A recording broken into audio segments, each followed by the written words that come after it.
దారిన పోయే దరిద్రాన్నంతా నెత్తిన పెట్టుకోవడం చైనా వాడికి అలవాటు. ప్రపంచంలో ఉన్నటువంటి అన్ని ప్రాంతాలని ఆక్రమించేసుకుని తన చెప్పు చేతల్లో పెట్టేసుకుని తనకు చక్రవర్తి కావాలి, ఒకనాటి చైనీస్ చక్రవర్తుల తరహాలో చక్రవర్తి కావాలన్నటువంటి జిన్పింగ్ ఆలోచన. అందుకనినే వాళ్ళ దేశపు చట్టాలనే మార్చేసి వాళ్ళ దేశపు రాజ్యాంగాన్ని మార్చేసి తనకి తాను శాశ్వత అధ్యక్షుడిగా మారిపోతున్నాడు. అక్కడ ఉన్నటువంటి మాట వినని సొంత పార్టీ వాళ్ళని జైళ్ళల్లో పెడుతున్నాడు, ఉరితీస్తున్నాడు, వ్యాపారస్తుల్ని ముంచేస్తున్నాడు, దోపిడీ చేస్తున్నాడు, ప్రపంచమంతా యుద్ధాన్ని విస్తరిస్తున్నాడు. వీడి నోటి దూలకు కానీ చేతి తొత్తరకు కానీ ఏమాత్రం తక్కువ లేదు.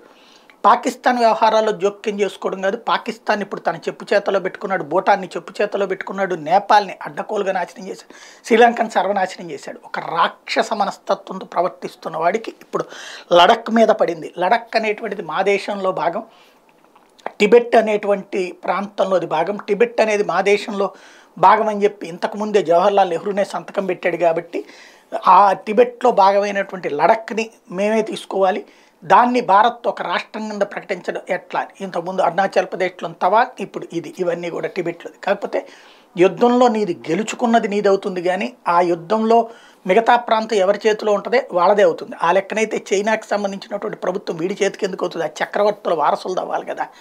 కాబట్టి ఇలాంటి చిత్ర విచిత్ర వింత చేష్టలు మాత్రం చైనాకేం తగ్గట్లా.